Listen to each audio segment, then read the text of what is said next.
वीरनगर बहुत सुंदर राज्य था। उसी राज्य में राजा विक्रम राज किया करते थे। राजा विक्रम बहुत सख्त थे। राजा विक्रम की बहुत ही सुंदर एक पुत्री थी जिसका नाम राजकुमारी अनन्या था। राजकुमारी अनन्या बड़ी हो चुकी थी। राजा विक्रम को राजकुमारी के विवाह की चिंता लगी रहती थी। एक दिन की बात है, राजा विक्रम ने राज्य के मंत्री को बुलाकर कहा, मंत्री जी, राजकुमारी अब विवाह के योग्य हो चुकी हैं। आप उनके लिए एक ऐसा राजकुमार ढूंढना शुरू करें जो पराक्रमी और बलवान हो। तभी राजमहल में उपस्थित मीठू बोला, भला विवाह करने के लिए राजकुमार की क्या जरूरत है? बल्कि विवाह के लिए तो जश्न और खाने पीने की आवश्यकता होती है ना? मीठू की बात सुनकर राजा हंसने लगे। तभी मंत्री जी बोले, मैं आज ही सभी राज्य में खबर भिजवा देता हूँ और जैसे ही हमें राजकुमारी की पसंद का राजकुमार मिल जाएगा, हम उनका विवाह करा देंगे।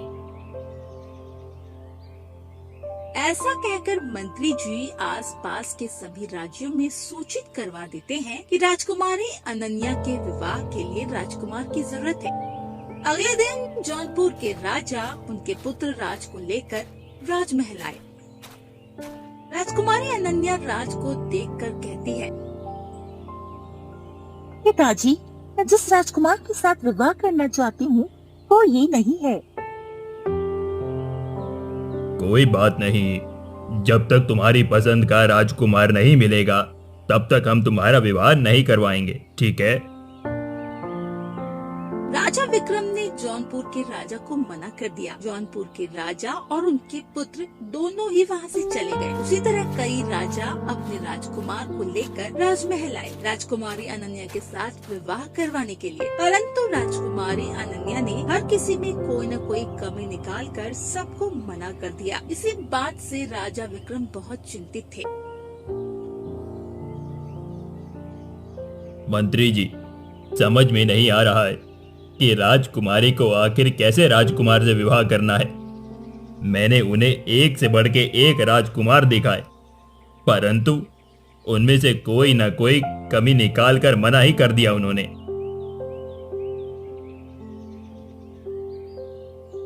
आप सही कह रहे हैं महाराज, परंतु इसमें इतना चिंता करने वाली कोई जरूरत नहीं है। राजकुमारी विवाह के लिए जिसे भी चुनेंगी वो बहुत अच्छा होगा, आप चिंता ना करें। जहाँ राजा विक्रम को राजकुमारी के विवाह की चिंता थी, वहीं दूसरी तरफ राजकुमार को अपने लिए योग्य राजकुमार कब मिलेगा और कैसा होगा, दोनों ही चिंता थी जो अक्सर अपने मन में सोचा करती थी। पिताजी ने मुझे इतने राजकुमार दिखाए परंतु मुझे कोई राजकुमार पसंद ही नहीं आया। मैंने तो कोई ऐसा राजकुमार देखा ही नहीं है जो मेरे मन के अंदर सीधे उतर जाए। न जाने कौन मेरे सपनों का सौदागर होगा। जब तक मुझे मेरा मनपसंद राजकुमार नहीं मिलेगा तब तक मैं विवाह नहीं करूंगी। परंतु मैं पिताजी को क्या जवाब दूंगी? हे भगवान, अब तू ही मेरी सहायता कर सकता है। अगले दिन राजकुमारी अनन्या जंगल में सैर करने के लिए निकली। वो काफी देर से जंगल की सैर कर रही थी। राजकुमारी जंगल की सैर करके लौट रही थी, तभी अचानक उनकी नजर एक गरीब लकड़हारे पर गई जो पेड़ की लकड़ी काट रहा था। उसने देखा वो लकड़हारा बहुत सुंदर था। उसके साधारण पोशाक में भी वो एक राजकुमार लग रहा था। उसको देखकर राजकुमारी प्रसन्न हो गई। राजकुमारी सोच रही थी कि वो ऐसे ही सुंदर दिखने वाले से शादी करना चाहती थी। वो सोच रही थी, तभी वो लकड़हारा अचानक नीचे गिर पड़ा। राजकुमारी दौड़कर उसके पास आई और उसे उठाया। तुम ठीक तो हो ना? हाँ, लेकिन लगता है मेरे पैर में मोच आई है। हाँ, पर मैं अब ठीक हूँ। आपका बहुत बहुत शुक्रिया। ऐसा बोलकर वो लकड़हारा अपनी लकड़ियों को लेकर चलने लगा, लेकिन वो ठीक से चल नहीं सकता था कि पैर में मूंछ जो आई थी। वहीं उसे इस हालत में देखकर राजकुमारी बोली, सुनो, तुम्हारी लकड़ी के गट्ठर को मुझे दे दो और तुम मेरे साथ घोड़े पर बैठ जाओ। तुमको और तुम्हारी लकड़ी गट्ठर को मैं तुम्हारे घर तक छोड़ दे। नहीं नहीं, मैं चला जाऊंगा। आपको कष्ट करने की कोई जरूरत नहीं है। मैं इस राज्य की राजकुमारी हूँ और तुम्हारी मदद करना मेरा कर्तव्य है। मैं तुम्हें और तुम्हारी लकड़ियों के गट्ठर को तुम्हारे घर तक सही सलामत पहुँचा दूँ। राजकुमारी की बात सुनकर वो लकड़हारा अपनी लकड़ियों को लेकर राजकुमार के साथ उनके घोड़े पर बैठ जाता है। राजकुमारी उस लकड़हारे को और उसकी लकड़ियों के साथ उसे घर के बाहर पहुंचा देती है। लकड़हारा राजकुमारी को धन्यवाद कहता है। तभी राजकुमारी कहती है, करो, क्या तुम यहाँ रहते हो इस झोपड़ी में? जी राजकुमारी, मैं इसी घर में रहता हूँ। क्या तुम अकेले रहते हो? नहीं राजकुमारी, मेरा नाम वीर है और मैं यहाँ अपनी बूढ़ी माँ के साथ रहता हूँ। लकड़ियाँ काट कर मैं बाजार में बेचकर मेरा और मेरी माँ का गुजारा करता हूँ। अच्छा राजकुमारी, अब मैं चलता हूँ। मेरी माँ मेरा इंतज़ार कर रही होंगी और शाम भी हो रही है। आप भी राजमहल लौट जाएं। ऐसा कहकर लकड़हारा वहाँ से चला गया। राजकुमारी राजमहल की तरफ आगे बढ़ने लगी। राजकुमारी राजमहल पहुंचकर उस लकड़हारे के बारे में सोचने लगती है। राजकुमारी अनन्या को बार बार उसी लकड़हारे के विचार आ रहे होते हैं। राजकुमारी को उस लकड़हारे वीर से प्यार हो गया था। राजकुमारी ने अपने मन ही मन फैसला किया।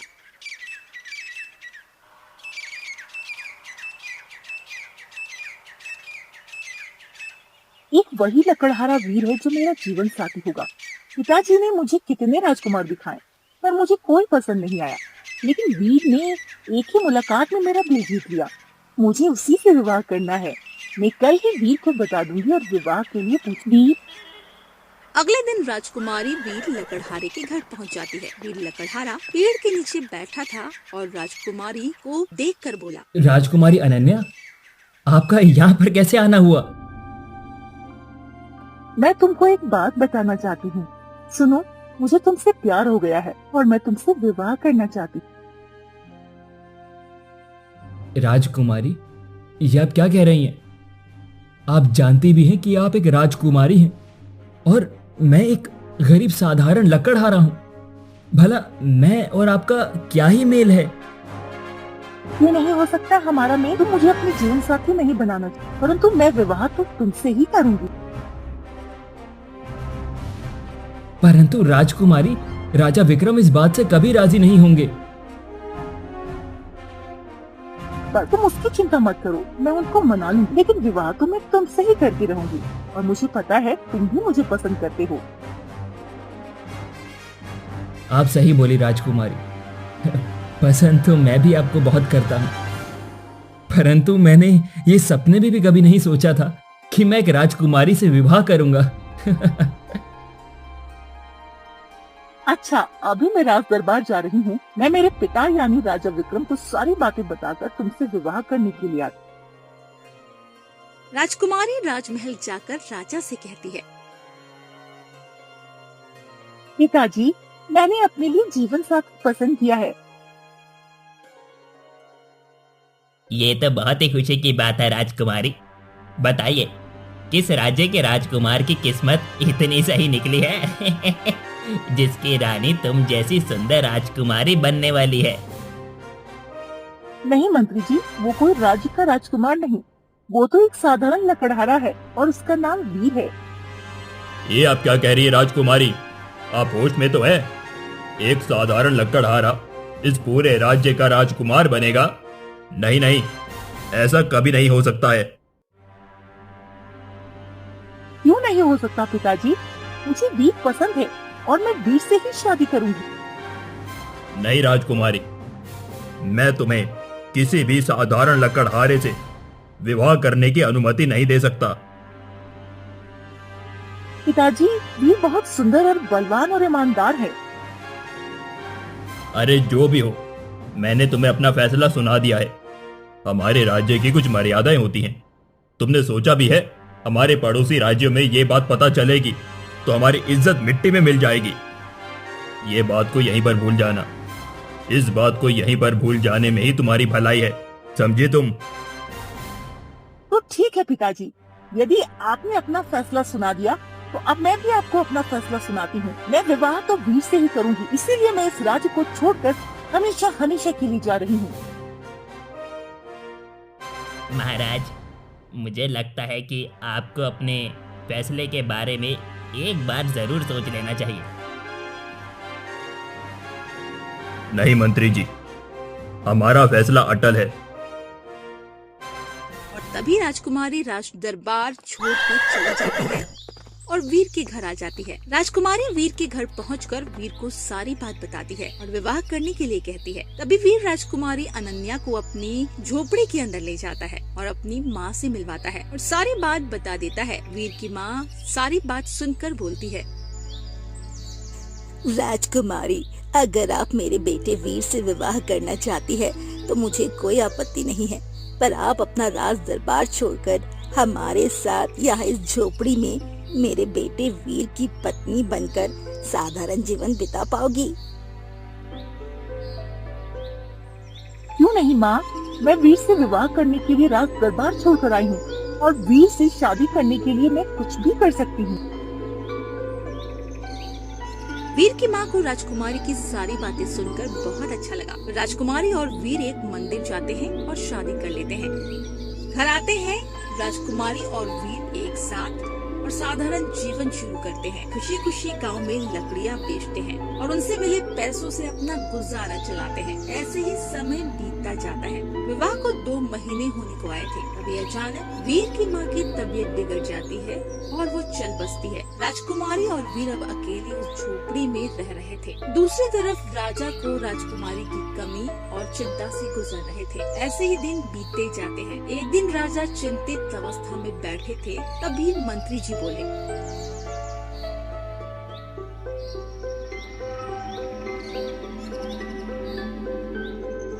महाराज, एक बहुत बड़ी खबर है। उदयनगर के राजा उदित ने हमारे राज्य पर हमला कर दिया है। क्या? उनकी इतनी हिम्मत? अगर उन्होंने हमला कर दिया है तो कोई बात नहीं। अब हमारा फर्ज बनता है कि हम अपने राज्य को बचाएं। हम भी पीछे नहीं हट सकते हैं। तुम हमारी सेना के साथ युद्ध की तैयारी करो और पूरे राज्य में ऐलान करवा दो। तब विक्रम और राजा उदित के बीच बहुत बड़ा युद्ध होता है और इस युद्ध में राजा विक्रम हार जाते हैं। फिर राजा उदित विक्रम राजा को बंदी बनाकर कारावास में डाल देते हैं और वो खुद वीरनगर राज्य में राज करने लगते हैं। इस तरह कारावास में राजा विक्रम मन ही मन सोच रहे थे और राजा को राजकुमारी अनन्या की बहुत ही याद आ रही थी। आज अगर मेरी पुत्री मेरे साथ होती तो शायद इस राज्य को कभी हारना नहीं पड़ता। मैंने बहुत बड़ी गलती कर दी। मेरी बेटी तो, हे भगवान, मेरी सहायता कीजिए। कैसे भी करके मेरी पुत्री को जाके बताइए। मुझे मेरी गलती का एहसास हो चुका है। हे भगवान, ये मैंने क्या कर दिया।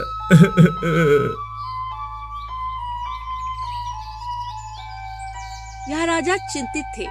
वहीं दूसरी तरफ राजा उदित वीरनगर में बहुत दुष्टता से राज्य चलाता था। राजा उदित राज दरबार में उपस्थित मंत्री को बुलाकर बोले,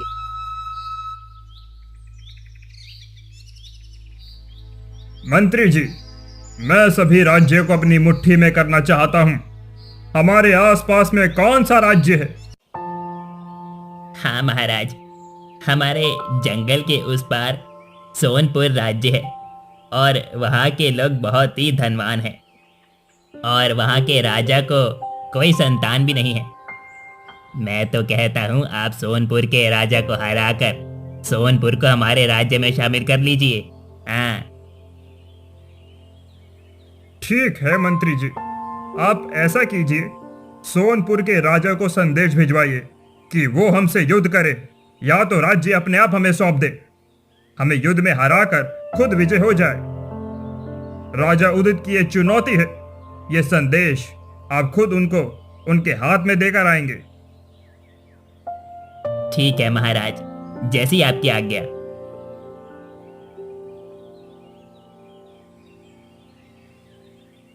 इसके बाद मंत्री जी राजा उदित का संदेश लेकर पड़ोसी राज्य सोनपुर के लिए रवाना होते हैं। कुछ देर चलते जाते हैं, तभी रास्ते में जंगल आता है। जंगल पार करके जैसे ही मंत्री जी सोनपुर राज्य पहुंचते हैं और वहां के राजा को देखते हैं तो उनके पैरों के नीचे से जमीन खिसक जाती है। तभी मंत्री जी बोलते हैं, राजकुमारी अनन्या, आप यहाँ किस तरह? असंभव, ये तो राजा सुरेंद्र का राज्य है। जी मंत्री, ये राज्य राजा सुरेंद्र का है, परंतु अब इस राज्य के राजा मेरे पति वीर हैं। और बताएं, हमारे राज्य में सब कुछ ठीक तो है? और मेरे पिताजी कैसे हैं? नहीं नहीं राजकुमारी, हमारे राज्य में कुछ भी ठीक नहीं है। ये आप क्या कह रहे हैं मंत्री जी? क्या हुआ है हमारे राज्य में? राजकुमारी, आपको अपने पिता को छोड़कर नहीं जाना चाहिए था। आपके जाने के बाद राज्य के हालात बहुत खराब हो गए हैं। मंत्री जी, पहेलियां मत बुझाइए, साफ साफ बताइए क्या हुआ है और मेरे पिता कहाँ हैं? आपके जाने के बाद बहुत चिंता में रहने लगे और उसके बाद उन्हें बहुत बड़ा सदमा लग गया। इसी वजह से हमारी सेना पे उन्होंने ध्यान ही नहीं दिया और हमारी सेना के सैनिक कम होते गए। पड़ोसी राज्य उदयनगर के राजा उदित ने इस बात का फायदा उठाया और हमारे राज्य पर हमला कर दिया और हमारी प्रजा को लूट लिया। हमारे राजा को बंदी बनाकर कारावास में डाल दिया गया है और अब उन्होंने मुझे इस राज्य को लूट लेने का संदेश लेकर भेजा है और चुनौती भी दी है कि अगर आप उनकी बात नहीं मानेंगे तो वो आके राज्य पर भी युद्ध करेंगे और प्रजा को लूट लेंगे। या तो आप उनको युद्ध में हरा दीजिए और सारी बाजी पलट दीजिए। उसकी इतनी हिम्मत, उसने मेरे पिता को कारावास में डाल दिया। अब मैं उसका बदला लेकर उसे कारावास में डाल दूंगी। उसने मुझे चुनौती दी है। आप जाएं और उसे कहे कि मैं युद्ध के लिए तैयार हूँ। मेरे पिता का बदला मैं उससे जरूर लूंगी।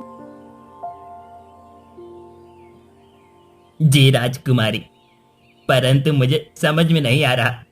आप हमारे राज्य की राजकुमारी हैं, लेकिन अब आप इस राज्य की रानी कैसे बन गई?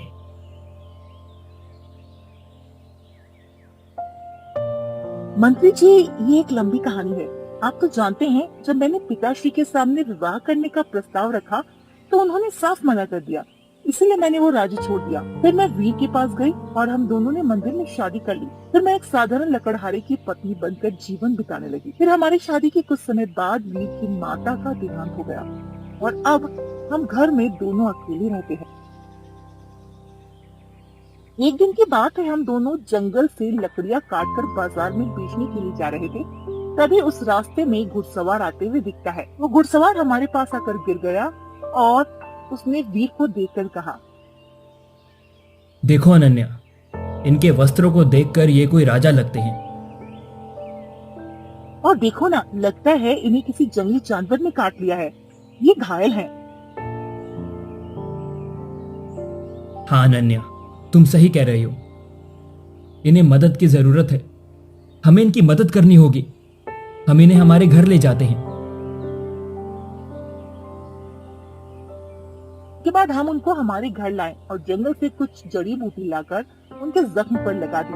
फिर भी वो होश में नहीं आ रहे थे। पूरी रात हमने उनकी बहुत सेवा की। फिर सुबह होते ही जब वो होश में आए तो बोले,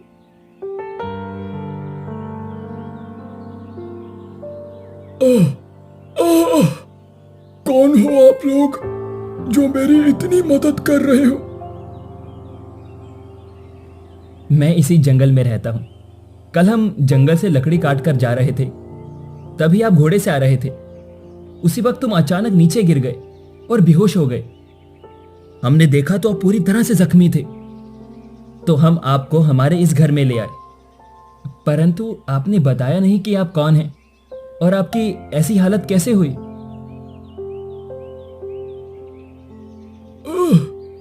मैं सोनपुर राज्य का राजा हूं।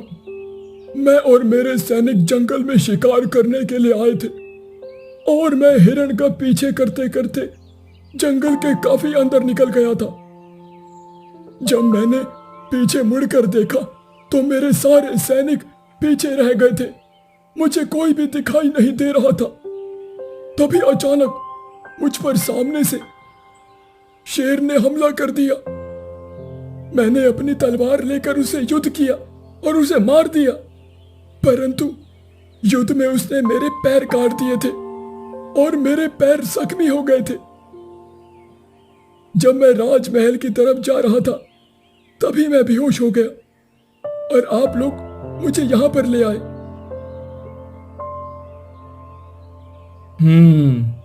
ठीक है महाराज, आप बिल्कुल ठीक हो जाएंगे। अब आप राजमहल जा सकते हैं। आप दोनों का बहुत बहुत शुक्रिया। आप दोनों इस घने जंगल में अकेले रहते हैं? हाँ महाराज, हम दोनों ही रहते हैं। फिर वीर ने महाराज को अपनी सारी कहानी सुनाई। सारी बात सुनकर महाराज बोले, वीर, अगर तुम बुरा ना मानो तो मैं तुम्हें कुछ बताना चाहता हूं। निश्चित होकर कहिए महाराज। वीर, मेरी कोई संतान नहीं है और मेरी पत्नी का वर्षों पहले स्वर्गवास हो गया है।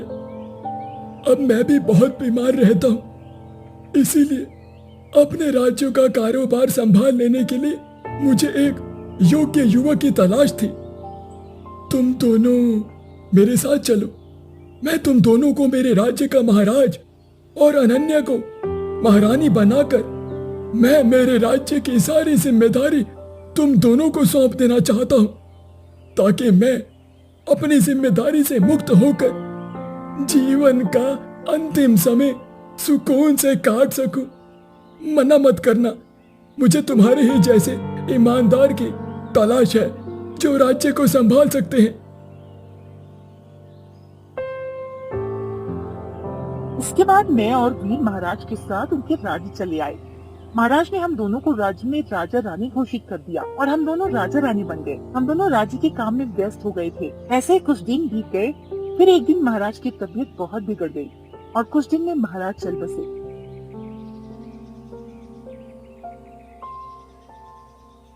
मैं समझ गया राजकुमारी, ये तो भाग्य का लिखा है।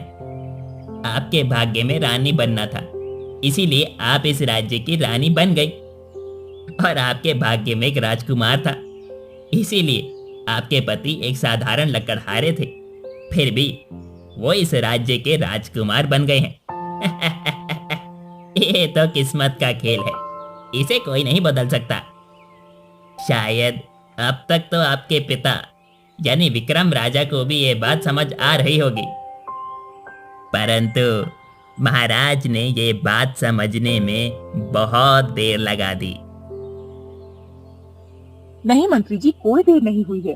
आप देखिए, मैं सब कुछ ठीक कर दूंगी। आप उस दुष्ट राजा को संदेश देना, मैं उससे युद्ध में हरा दूं और मेरे पिता और हमारे राज्य की प्रजा को दुष्ट से आजाद कराऊंगी। जी राजकुमारी अनन्या, भगवान आपको सफल करे। अब मैं जा रहा हूं। मैं इस संदेश को उस दुष्ट राजा को देता हूं।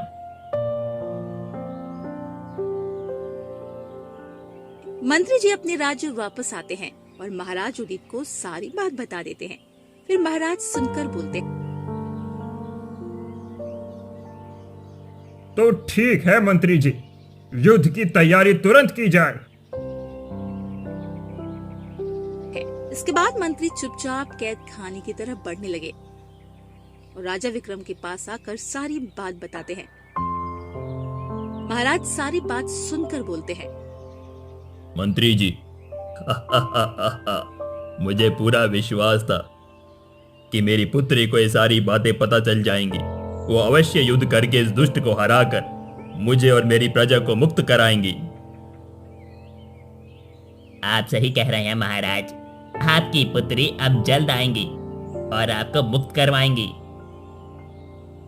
ठीक है मंत्री जी, अब आप जल्दी से जाएं और हाँ, समय समय पर हमें सूचना देते रहिएगा।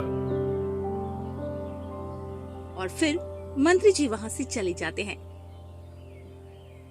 दोनों राज्य के राजा अपने अपने राज्य में युद्ध की तैयारी में लग गए। दूसरे दिन दोनों राज्य के सैनिकों को बीच में घमासान युद्ध हुआ। सैनिकों के बीच दोनों, एक तरफ राजकुमारी अनन्या तो दूसरी तरफ राजा उदित, दोनों ही आमने सामने थे। उन दोनों का भी घमासान युद्ध होने लगा। कुछ देर तो ऐसे ही युद्ध चलता रहा। तभी राजा उदित के हाथों से तलवार छूट गया और दूर जा गिरी और तुरंत राजकुमारी अनन्या ने उनकी गर्दन पे तलवार रख दी और बोला, मैं चाहती तो तुम्हारा यही कत्ल करती, परंतु मैं ऐसा नहीं करूंगी क्योंकि तुमने मेरे पिता को कारावास में डाल रखा है। मैं उनके हाथों से ही तुम्हें सजा दिला दूंगी। तब राजा उदित ने राजकुमारी के मुंह से पिता सुना तो एकदम चौंक उठे। इस राज्य के राजा तुम्हारे पिता हैं, तो तुम कौन हो? इस राज्य की राजकुमारी अनन्या और सोनपुर राज्य की रानी अनन्या देवी। इसके बाद राजकुमारी अनन्या उस दुष्ट राजा को बंदी बनाकर उनके पिता के राज दरबार में लेकर आ गए। और राज दरबार में लेकर आकर उन्होंने राज्य के मंत्री को कहा, मंत्री जी जाएं और मेरे पिताजी को आदर सम्मान के साथ कारावास में से लेकर आएं। मंत्री जी जाते हैं और विक्रम राजा को कारागार में से लेकर आते हैं। राजकुमारी अनन्या अपने पिता को देखकर बहुत खुश हो जाती है। राजकुमारी अपने पिता को दौड़कर गले लगाती है। भी राजा विक्रम कहते हैं, हमें पूरा विश्वास था बेटी कि तुम इस युद्ध में जरूर विजय होगी और तुम ही हमें कारागार से बाहर निकालोगी। हाँ पिताजी, और अब इस दुष्ट राजा को कारावास में जाने का समय आ गया है। कृपया आप आपके सेना को संदेश दे कि इन्हें कारावास में डालें। ठीक कहती हो अनन्या। के बाद राजा ने सेना को आदेश देकर दुष्ट राजा को कारावास में डलवा दिया। फिर वो लोग सोनपुर से राजा वीर को बुलाते हैं और दोनों राज्य को आपस में मिला देते हैं। अब पूरे राज्य के राजा वीर और रानी अनन्या देवी को बना दिया। इस तरह से किस्मत का लिखा कोई नहीं बदल सकता और अब सभी लोग खुशी खुशी जीवन व्यतीत करने लगे।